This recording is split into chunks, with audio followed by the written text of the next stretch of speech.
नीट पेपरफुटी प्रकरणातला मुख्य सूत्रधार किंवा मुख्य आरोपी प्रल्हाद विठ्ठल कुलकर्णी म्हणजेच पी.व्ही. कुलकर्णी याच्या अडचणींमध्ये आता वाढ होण्याची शक्यता आहे। त्याला अटक झालेली असली, त्याचा तपास सुरू असला तरी सुद्धा त्याच्याशी संबंधित किंवा त्याच्या संस्थेशी संबंधित असलेल्या इमारतींवरती पाडकाम होण्याची शक्यता आहे। आता हा कुलकर्णी नावाचा आरोपी लातूरमधला असला, स्थायिक पुण्यामध्ये झालेला असला तरी सुद्धा त्याच्या इमारतीचं बांधकाम हे बीड शहरामध्ये शाहूनगर भागामध्ये सुरू होतं आणि नीट प्रकरणाचा खुलासा झाल्यानंतर किंवा तो घोटाळा पेपरफुटीचा स्कॅम समोर आल्यानंतर एका व्यक्तीने बीड नगरपालिकेकडे तक्रार दिलेली होती की कुलकर्णीने अवैध बांधकाम बीडमध्ये केलेलं आहे किंवा अनियमितता त्या सगळ्या बांधकामामध्ये झालेली आहे। जेव्हा ही तक्रार बीड नगरपालिकेला मिळाली त्यावेळेला नगरपालिका प्रशासनाने तातडीने एक पथक तिथे पाठवलं आणि एक प्रकारे त्याची पडताळणी केली की ते बांधकाम खरंच अवैध आहे, वैध आहे, किती लीगल ते बांधकाम आहे, या सगळ्या गोष्टींची पडताळणी करण्यात आली आणि अखेर या बांधकामामध्ये काही त्रुटी आढळून आलेल्या आहे, अनियमितता सुद्धा आहे, ते बांधकाम कुणाकुणाच्या नावावरती आहे याची सुद्धा माहिती आता समोर आलेली आहे आणि सगळ्यात महत्त्वाचं म्हणजे आता इथून पुढे पाडकामाच्या कारवाईला सुरुवात करण्यात आलेली आहे। पण आता याच्यामध्ये सगळ्यात महत्त्वाच्या दोन गोष्टी काय आहे तर बीडमध्ये जे पी.व्ही. कुलकर्णीची इमारत आहे त्याच्यावरती आता बुलडोजर चढण्याची शक्यता आहे, कारण तसे संकेत त्या बीड नगरपालिकेचे मुख्याधिकाऱ्यांनी दिलेले आहेत। त्यांची बाईट सुद्धा मी तुम्हाला ऐकवणार आहे, पण सध्या तुम्ही तो व्हिडिओ बघाल। या व्हिडिओमध्ये कुलकर्णीचं जे घर आहे किंवा आपण ज्याला म्हणत इमारत ही त्याने क्लासेससाठी बांधण्याचा निर्णय घेतलेला होता का, क्लासेससाठी हे सगळं बांधकाम सुरू होतं का, याची सुद्धा चर्चा आहे, कारण जे बांधकाम आहे ते मोठ्या क्षेत्रावरती आहे आणि तुम्ही व्हिडिओमध्ये पाहू शकाल या सगळ्या भागांमध्ये एक प्रकारे स्लॅब टाकण्याचं काम सुरू होतं। तिथे तुम्ही बघाल उभे बांबू लावलेले आहेत आणि संपूर्ण या भागामध्ये निर्माणाधीन इमारत ही आहे, ही इमारत पूर्णतः बांधलेली नाहीये, बांधण्याचं काम सुरू होतं आणि मोठ्या प्रमाणात या प्रोजेक्टचं काम तुम्हाला शाहूनगर भागामध्ये कुलकर्णीच्या नावे तुम्हाला दिसू शकतं। आता या प्रकरणामध्ये कुलकर्णीवरती कारवाई काय होऊ शकते, जरी त्याचं बांधकाम हे अवैध आढळून आलेलं असलं, तसा तपास नगरपालिकेने केलेला असला तर आता याच्यामध्ये पहिली गोष्ट अशी आहे की चौकशी झालेली आहे, तक्रार आल्यानंतर आणि एक प्रकारे नीट प्रकरणाचा तपास सुरू असताना तो मुख्य सूत्रधार आहे, त्याचे अनेक कारनामे समोर येत आहेत आणि आता ज्या वेळेला त्याचं बांधकाम अवैध असल्याचं समोर आलेलं आहे त्यावेळेला नगरपालिका, बीड नगरपालिका हे कुलकर्णीचं बांधकाम अनधिकृत घोषित करून पाडकाम करू शकतं, बुलडोजर चढवू शकतं आणि ज्या ज्या ठिकाणी त्याचं बांधकाम अवैध आहे, बांधकामामध्ये त्रुटी आहे किंवा गरजेपेक्षा अधिक बांधकाम अवैध जागेवरती केलेलं आहे, गरजेपेक्षा म्हणण्यापेक्षा अवैध बांधकाम ज्या ज्या ठिकाणी आहे ते सगळं बांधकाम पाडलं जाऊ शकतं, म्हणजेच पाडकामाची कारवाई ही JCB द्वारे केली जाऊ शकते।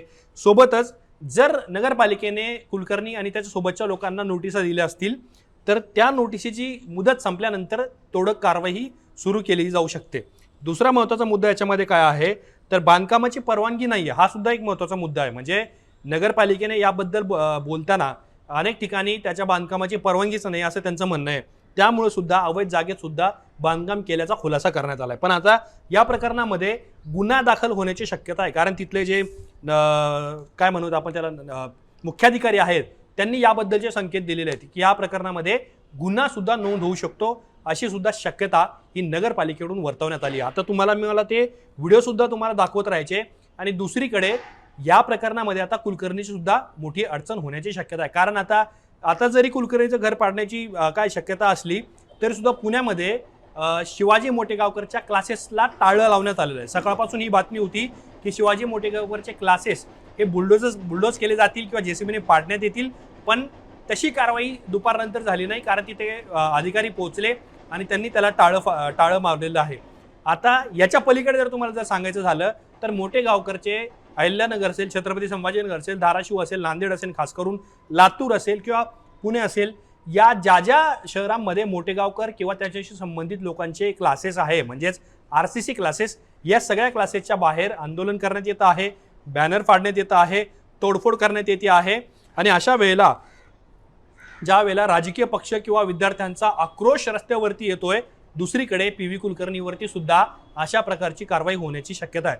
आता ही कारवाई नेमकी काय आहे, तक्रार कोणाची आलेली होती, कारवाई काय होऊ शकते, मी तुम्हाला याच्यातले काही महत्त्वाची डिटेल सांगितली सुद्धा, पण बीड नगरपालिकेचे मुख्याधिकारी काय म्हणतात ते सुद्धा तुम्हाला ऐकवायचं आहे। बीड शहरामध्ये शाहूनगर भागात एक अनधिकृत बांधकाम, विनापरवानगी बांधकाम सुरू आहे आणि ते पी.व्ही. कुलकर्णी यांचं आहे अशी आम्हाला तक्रार प्राप्त झाली। त्यानुसार काल आमच्या नगररचना विभागाने आणि मालमत्ता कर विभागाने त्या शाहूनगर भागामध्ये जाऊन पाहणी केली. त्या ठिकाणी एक बांधकाम चालू असल्याचं आढळून आलं. ह्या बांधकामाची परवानगीची संचिका आम्ही तपासली. ऑनलाईन पोर्टलवरती PV कुलकर्णी यांच्या नावे कुठलीही बांधकाम परवानगी आढळून आलेली नाही. परंतु त्या जागेचा मालमत्ता कर रजिस्टरचा उतारा बघितल्यानंतर शिवशक्ती बिल्डर्स अँड डेव्हलपर्स या नावाने ती जागा दिसते आहे आणि त्यामध्ये एक 5 इतर लोक त्यामध्ये दिसत आहेत. मस्के, घुगे, कुलकर्णी, भोसले आणि शिवनीकर या नावाने 5 त्या जागेचे होल्डर्स त्या जागेचे दिसत आहेत. या सगळ्यांच्या नावानं आम्ही बांधकाम परवानगी तपासली आहे, परंतु बांधकाम परवानगी आढळून आली नाही. आणि त्याचबरोबर स्थळ पाहणी केल्यानंतर असं निदर्शनास आलं की बांधकाम करत असताना जे फ्रंट मार्जिन सोडणं आवश्यक आहे ती काही सोडल्याचं दिसून आलं नाही. त्यामुळे सदरच्या मालकांना आम्ही MRTP ॲक्टनुसार एक्सेस बांधकाम, साईड मार्जिनमध्ये बांधकाम, विना परवानगी बांधकाम केलं याबद्दलच्या नोटिसा आज इश्यू करणार आहोत. त्यावरून त्यांच्याकडची उत्तरं घेऊन आम्ही MRTPच्या योग्य त्या सेक्शननुसार पुढील कारवाई करणार आहोत. नेमकी कारवाई काय केली जाऊ शकते? आणि त्या बांधकामाच्या संदर्भात जर अनधिकृत बांधकाम असेल तर त्याच्यावरती इतर ठिकाणी ज्या पद्धतीने बांधकाम पाडण्याच्या संदर्भात कारवाई केली जाते? MRTPच्या 52, 53 आणि 54 कलमामध्ये अनधिकृत बांधकाम आणि त्याच्यावरच्या कारवाईच्या संदर्भानं सविस्तर असं मार्गदर्शन आहे, नियम आहेत. त्या अनुषंगानं आम्ही सुरुवातीला नोटीस देतो. त्यानंतर संबंधितांचा त्यावरचा उत्तराचं पाहणी केल्यानंतर परत स्थळ पाहणीमध्ये आलेले मुद्दे हे सगळं बघून आम्ही एक्सेसचं जे बांधकाम आहे ते आपल्याला संबंधितावर गुन्हा नोंद करणे आणि ते एक्सेस बांधकाम काढून टाकणे या प्रकारची कार्यवाही करावी लागणार आहे.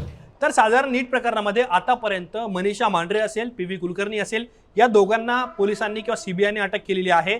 आणि दोन्ही लोक पेपर सेट करणारे होते, म्हणजे ज्यांच्यावरती पेपर सेट करायची, प्रश्नोत्तरं तयार करायची जबाबदारी दिलेली होती त्यांनीच पेपर लीक केलेला होता. आणि हे पेपर शिवाजी मोठेगावकर असतील किंवा अनेक दलालांच्या मार्फत देशातल्या अनेक शहरांमध्ये पोहोचवण्यात आलेले होते. नीट प्रकरणातला हा सगळ्यात मोठा खुलासा होता.